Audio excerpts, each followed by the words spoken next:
Today we're checking out the new PSE EVO 32.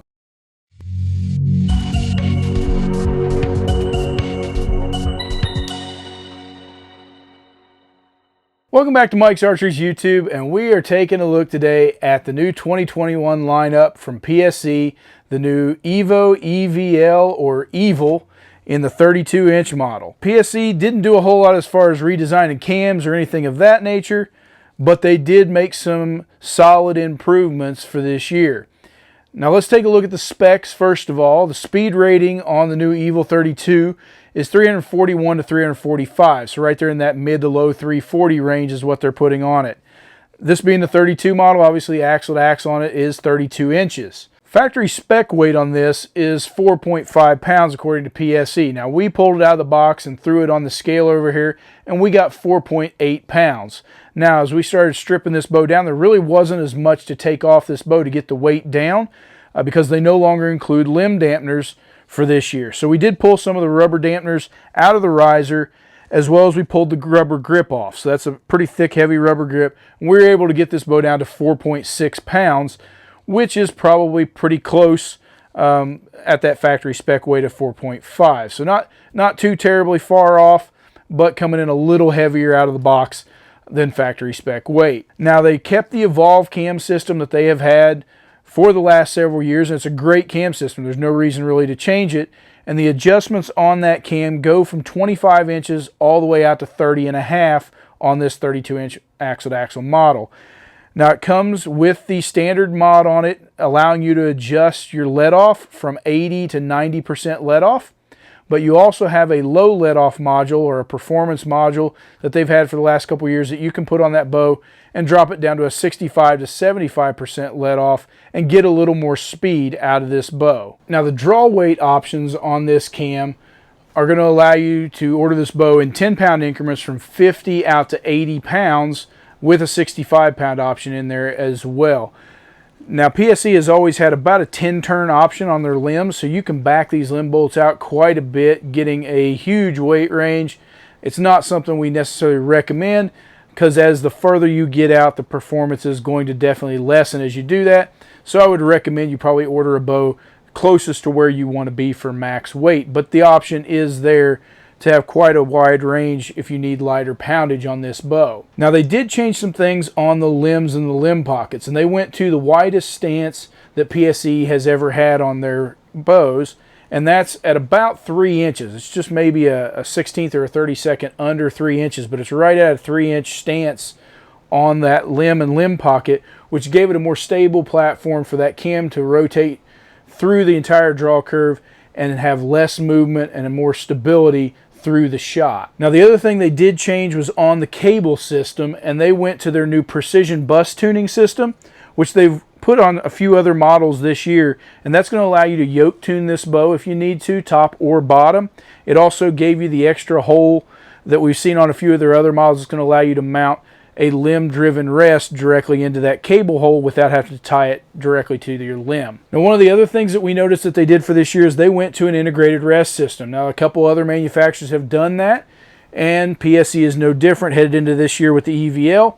They've added an integrated QAD rest system on the back of the riser, so you can get a PSE QAD integrated rest to mount directly into this riser, which is going to make it more stable, allowing you with only that one rest hole option to know that that rest is not going to be able to move or pivot up and down, and just making it a really nice centered location for that rest.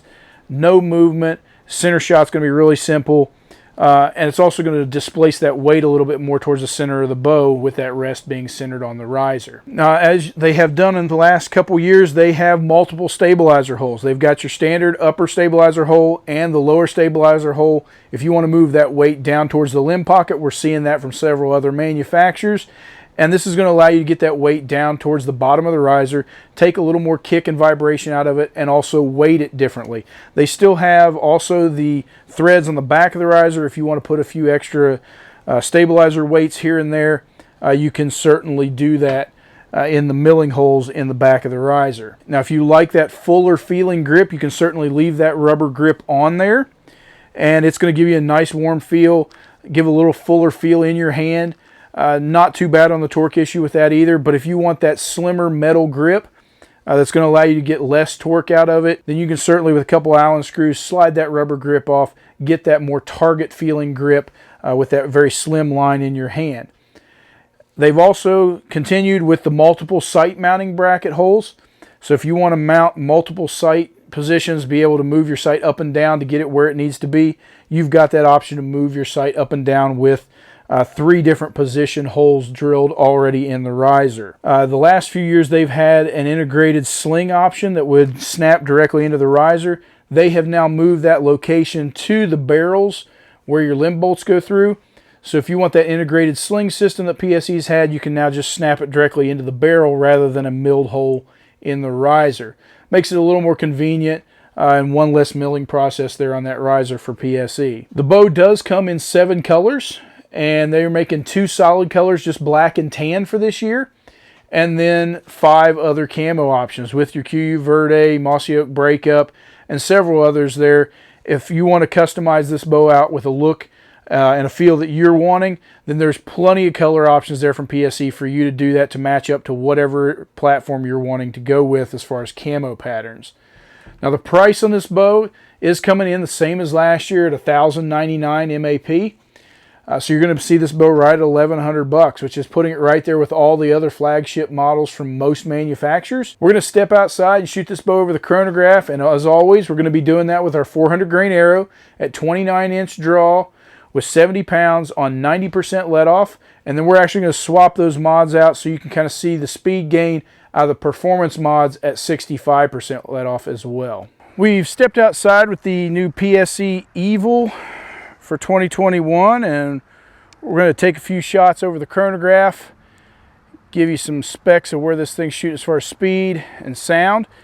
And as always, we are shooting this bow with a 400 grain arrow, and we're shooting it at 29-inch draw with 90% let off and at 70 pounds. So that would kind of give you a baseline of where we're at, just to give you an idea of the numbers this thing's putting up. So let's see how this thing shoots and how it feels.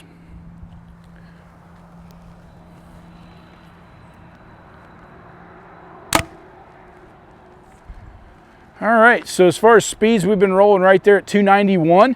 We've been getting duplicates here over the last several shots at 291, so kind of right there where you would expect it to be. I mean, this bow's rated in the mid 340s, and so it, you know, low 290s is pretty much where you would expect that speed to be, so right on spec there. Now, as far as the noise level of this bow, we're getting that coming in at 99.1 decibels, so certainly not the quietest bow we have shot. But it's right there in the range, maybe toward the upper end of the range of most of the bows we've shot this year as far as noise level. You don't really notice it. I mean, it's a fairly quiet bow, but it is toward that top end of what we're seeing out of most of the bows as far as noise level. Now, as far as the draw cycle, this is a standard Evolve cam, and that 90% let off, you're going to feel it when it drops in there on the back end of it, but overall it's still very smooth. It's that same Evolve cam they've had for the last several years. So if you've loved that PSE Evolve cam, and we do like it here at Mike's Archery, it's still got that great feel out of the new EVO. Now, as far as shooting this bow and the feel after the shot, there's really very dead. Now, last year they changed some limb angles and things and made it deader than it had been. I don't know that there has been any changes there for this year. This bow is still very dead in the hand. Now, the thing we did notice, they've taken the limb dampeners out of it. So in the past, every PSE bow has came with a set of limb shocks and limb dampeners there. This does not have that in it. So for the fact that it's still pretty quiet and still very dead in the hand with no limb shocks in it, I think if you found a set that'll fit in that new wider stance, take a little rubber to this bow and, you know, get your stabilizer and everything on it, this thing's going to hold and sit, I mean, just at the top end of everything and feel really great in your hand as far as that goes. Now, we are going to throw the low let off mod on this bow and kind of let you see what the specs on that are. Now, what I've been told is this isn't going to pick up as much speed as it has in the past going to those low let off mods, but you're certainly going to feel it. You're going to get more weight on the holding position, easier to get off the string, and more speed and performance out of that bow when you do it. We're going to swap those mods out and then shoot it over the chronograph again and see what kind of different speed we get. We're expecting somewhere between 5 and 8 feet per second. We have swapped out to the low let-off mods, and that is a 65 to 75% let-off mod. Now, as you would expect, it's going to be a lot stiffer on the back end with that 65, and we are going to shoot this at the bottom end of things on 65% let-off just to see what we can get out of this performance mod as far as speed. And let's see how it feels and what kind of speeds we get by changing out those mods.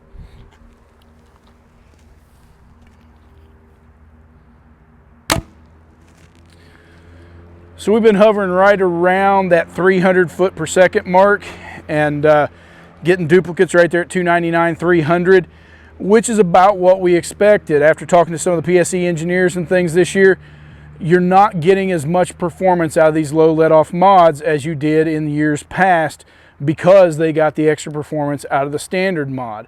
So since they brought the speed up and we were getting just over 290, you're only gaining, 8, 9, maybe 10 feet a second, depending on your draw length. And in my opinion, if you like the higher let-off, it's probably not worth it. Most folks have not shot a 65% let-off bow in years unless you're using it on the target circuit possibly. And if you're wanting to get off the string and to have that extra heavy back wall to do so, then you can swap these mods out and get there, go pick up a set at your shop and have them trade them out if you want that low let-off feel, or if by chance you're in one of those states that still has some type of restriction that you can't shoot an 85, 90% let-off bow at this point. But overall, the feel of the bow doesn't really change other than at full draw. It definitely wants to go. You're holding a lot more weight there at full draw at 65% let-off, obviously. But as far as the after shot, the noise rating, we took a look at that as well. All of that pretty much stayed the same. You're just gaining about 8, 9 feet per second out of that bow. So if you're a speed freak and you need that extra few feet per second, swap it out to those low let-off mods. But overall, it doesn't change it enough, in my opinion, to warrant going to that unless there's some specific reason that you're wanting it. But overall, man, the new EVO from PSE, as always, performing right there at the top end of everything. So give us a call at Mike's Archery and we will get you set up with one.